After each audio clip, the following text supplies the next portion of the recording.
Hello students, welcome to the selection classes. आज का जो हमारा टॉपिक है ये हम इम्पोर्टेंट ट्रीटीज लेकर आए हैं। जैसे कि मैंने आप लोगों को ऑलरेडी इम्पोर्टेंट बैटल्स पढ़ा दिया है, मॉडर्न हिस्ट्री की और एंशिएंट की भी हमने कवर करी हुई थी। तो यहाँ पर आज हम इम्पोर्टेंट ट्रीटीज के बारे में पढ़ने वाले हैं, जिससे कि आपको अगर एग्जाम में क्वेश्चन पूछा जाए तो आपसे इजीली बन जाए। ठीक है। और इस तरह के और सीरीज के लिए, जैसे कि मैंने आपसे ऑलरेडी पूछा हुआ है, किस तरह के और सीरीज आप चाहते हैं, तो प्लीज आप हमें कमेंट सेक्शन में लिखकर बताइए किस तरह की सीरीज आप चाहते हैं, ताकि हम वैसी ही सीरीज आपके लिए लेकर आए। ठीक है, स्टार्ट करते हैं हमारा लेक्चर। तो सबसे पहले मैंने इसको अलग अलग वॉर्स के बेसिस पर इसको डिवाइड करा हुआ है। सबसे पहले अगर मैं बात करूं तो एंग्लो मराठा वॉर्स आते हैं। एंग्लो मराठा वॉर 3 हुए थे, मैंने आपको पढ़ाया था, फर्स्ट, सेकेंड और थर्ड। फर्स्ट जो हुआ था वो 1775 से लेकर 82 के बीच में हुआ था। इस समय पर जो ट्रीटी हुई थी उसका नाम आपको ध्यान रखना है, ट्रीटी ऑफ सालबाई। ये आप लोग को याद रखना है। ट्रीटी ऑफ सूरत बिगिन में होता है, स्टार्ट होता है सूरत और ट्रीटी ऑफ सूरत से, और एंड में आता है ट्रीटी ऑफ सालबाई। ये आप लोगों को ध्यान रखना है। उस समय गवर्नर जनरल कौन थे? तो वॉरेन हेस्टिंग उस समय गवर्नर जनरल हुआ करते थे। और जो बैटल लड़ी गई थी उस बैटल का नाम था बैटल ऑफ वादेगांव। देन उसके बाद सेकेंड बैटल जो होता है वो 1803 से 1805 के बीच में होता है। इस समय बिगिनिंग में एक ट्रीटी होती है जिसका नाम होता है ट्रीटी ऑफ बसेन, लॉर्ड वेलेस्ली के कार्यकाल में होता है, और बैटल ऑफ असाई इस समय लड़ी गई बैटल थी। देन उसके बाद थर्ड जो होता है वो 1816 से लेकर 1819 तक होता है, और ट्रीटी ऑफ ग्वालियर यहाँ पर होती है। बेसिकली इस समय गवर्नर जनरल थे जो वो हेस्टिंग्स थे, ये आपको याद रखना है। देन उसके बाद जो बैटल होती है उसका नाम होता है Pindari, end of a Peshwa rule यहाँ पर खत्म होता है। ठीक है। नेक्स्ट आता है हमारे पास एंग्लो फ्रेंच युद्ध। एंग्लो फ्रेंच युद्ध मैंने आपको जैसे कि बताया था, अलग अलग यूरोपियन कंपनीज आती हैं तो उनके बीच में भी कुछ युद्ध होते हैं, और उसके रीजन ऐसा होता है कि एक ट्रीटी उससे होती है। ठीक है, तो यहाँ पर हम वही पढ़ने वाले हैं। तो फर्स्ट जो होता है यहाँ पर एंग्लो फ्रेंच 1746 से 48 के बीच में होता है। यहाँ पर ट्रीटी ऑफ एला शेपल होता है, ये आप लोग को ध्यान रखना है। एला शेपल की ट्रीटी होती है। Basically Australian succession in Europe जो होता है वो यहाँ पर रीजन रहता है जिसके कारण से ये ट्रीटी होती है। और यहाँ पर जो बैटल होती है बैटल ऑफ अद्यार या सैन थ्रोम करके बैटल होता है। ठीक है। देन उसके बाद सेकेंड होता है 1749 से 54 के बीच में। ये वॉर ऑफ सक्सेशन होता है। नासिर के बीच में एक मतलब कहने चाहिए जंग होती है, और नासिर जंग जो इंग्लिश होते हैं और मुजफ्फर जंग फ्रेंच होते हैं, उनके बीच में होती है, और डेथ हो जाती है निजाम की। यहाँ पर बैटल ऑफ अंबुर होता है, और रॉबर्ट क्लाइव का मतलब कहना चाहिए राइज ऑफ रॉबर्ट क्लाइव यहाँ से चालू हो जाता है। देन उसके बाद थर्ड बैटल जो होती है वो 1758 से 63 के बीच में होती है। इस समय पे ट्रीटी ऑफ पेरिस होती है। Basically 7 year war in Europe जो चल रहा था उसके तहत ट्रीटी ऑफ पेरिस होती, बहुत इंपॉर्टेंट है, आपको पता होना चाहिए कब हुई थी। और 1760 में इसी के तहत बैटल ऑफ बॉन्डीवॉश होता है, जिसमें कि फ्रेंच जो होते हैं वो हार जाते हैं। ठीक है। नेक्स्ट आते हैं कुछ एंग्लो मैसूर वॉर जो मैंने आपको पढ़ाए थे। इसमें फर्स्ट वाला जो हुआ था 1766 से 69 में हुआ था, इसमें कोई भी ट्रीटी नहीं होती है। सेकेंड वाला जो होता है 1780 से 84 के बीच में होता है, ट्रीटी ऑफ मैंगलोर होता है। इसमें वॉरेन हेस्टिंग इस समय पर रहते हैं, और after the death of Hyder Ali Tipu जो होते हैं वो वॉर यहाँ पर लड़ते हैं। उसके बाद थर्ड वॉर जो होता है 89 से 92 के बीच में होता है, ट्रीटी ऑफ श्रीरंगपट्टनम। मैंने आपको पहले ही बताया था, ये बहुत इंपॉर्टेंट है, ट्रीटी ऑफ रंगपट्टनम। कार्नवालिस जो होते हैं इस समय पे गवर्नर होते हैं, और टीपू सुल्तान की हार हो जाती है। और फोर्थ जो होता है 1799 में होता है, वेलेस्ली के कार्यकाल में होता है। Again battle of Srirangapatnam and death of Tipu इसमें भी देखने के लिए मिलती है। फिर कुछ सिख वॉर होते हैं। फर्स्ट सिख वॉर जो होता है 45 से 46 के बीच में, इसमें ट्रीटी ऑफ लाहौर होता है, और हार्डिंगे जो होते हैं यहाँ पर उस समय पर हमारे गवर्नर जनरल होते हैं। और सेकेंड होता है 48 से 49 के बीच में, यहाँ पर कोई भी ट्रीटी नहीं होती है, लेकिन डलहौजी के कार्यकाल में होता है, और फाइनल सब्जुगेशन होता है सिखों के साथ। इसके साथ कुछ अलग से ट्रीटीज हैं, वो मैं आपको बता देती हूँ। ये मैंने वॉर्स के साथ आपको ट्रीटीज बताई हैं, अब कुछ अलग से ट्रीटीज आपको बता देती हूँ। तो एक आपको देखना मिलेगा ट्रीटी ऑफ असरार अली 1639 में होती है। बेसिकली जो ट्रीटी होती है स्टैब्लिश करती है बाउंड्री किस किस के बीच में, Mughal empire and Ahom kingdoms के बीच में। ठीक है। फिर एक होती है ट्रीटी ऑफ पुरंदर जो 1665 में होती है। पुरंदर की संधि हमेशा पूछी जाती है, साइन हुई थी 1665 में, किस किस के बीच में?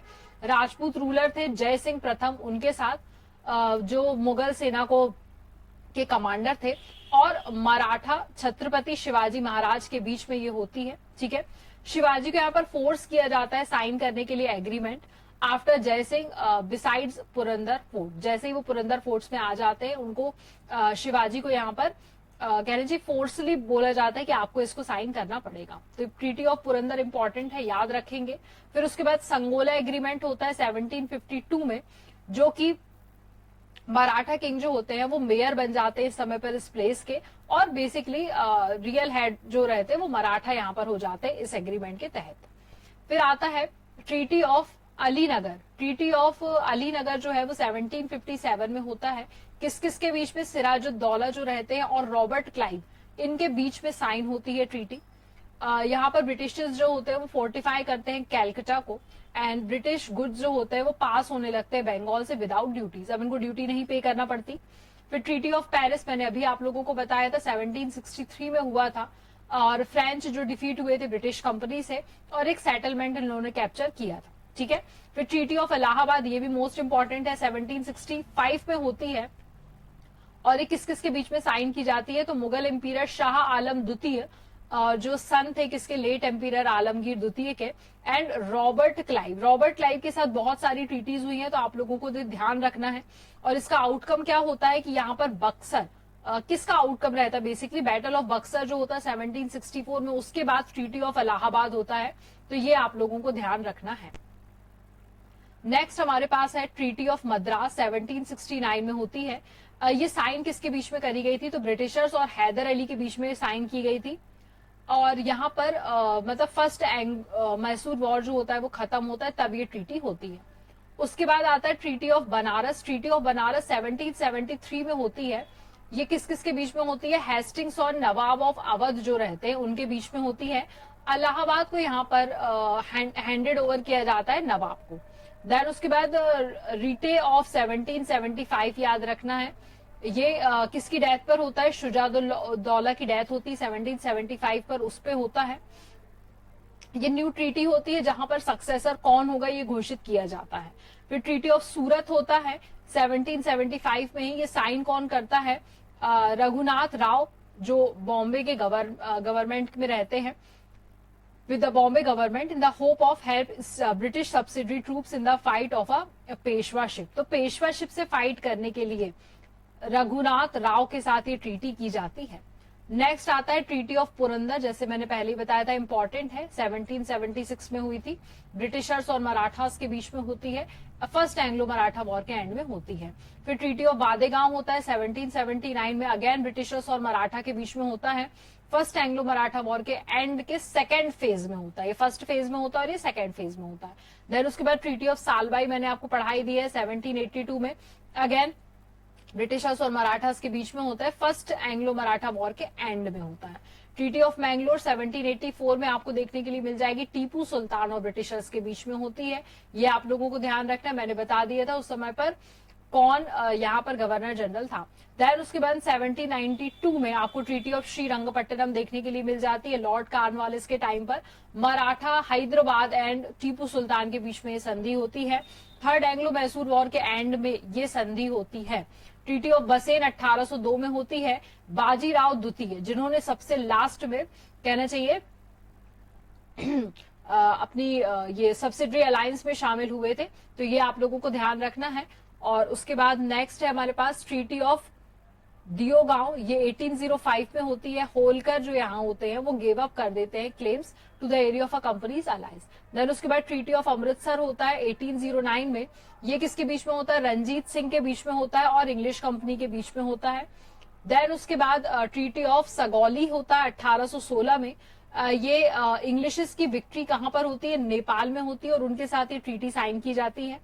देन उसके बाद ट्रीटी ऑफ यानदाबो करके 1826 में होती है। ये ब्रिटेन अग्री करता है ईरान के मेंस और विमेंस के साथ यूरोपियन इन्वेडर, तो ये बहुत ज्यादा इंपॉर्टेंट नहीं है आपके लिए, ये नहीं पढ़ना है आपको। देन उसके बाद we have a treaty of Lahore, मैंने बताया था आपको गवर्नर जनरल के साथ ये साइन की जाती है ट्रीटी। दुलीप सिंह बहादुर, इनका नाम याद रखना है आपको, यंग महाराजा थे दुलीप सिंह बहादुर, उन्होंने यहाँ पर फर्स्ट एंग्लो सिख वॉर के एंड में ये ट्रीटी साइन करी थी। ट्रीटी ऑफ अमृतसर 1846 में होती है और ये ट्रीटी ऑफ लाहौर को फॉलो करते हुए किया गया था। यहाँ पर ब्रिटिश ईस्ट इंडिया कंपनी ने सोल्ड किया था कश्मीर, किसको? महाराजा गुलाब सिंह को, और हुज डायनेस्टी रूल 1947 तक, जिनकी डायनेस्टी यहाँ पर रही है। ठीक है, ये इसलिए इंपॉर्टेंट हो जाता है। देन उसके बाद वी हैव ट्रीटी ऑफ भिरोवाल 1846 में होती है। ये काउंसिल ऑफ रेजिसी करके इसको बोला जाता है।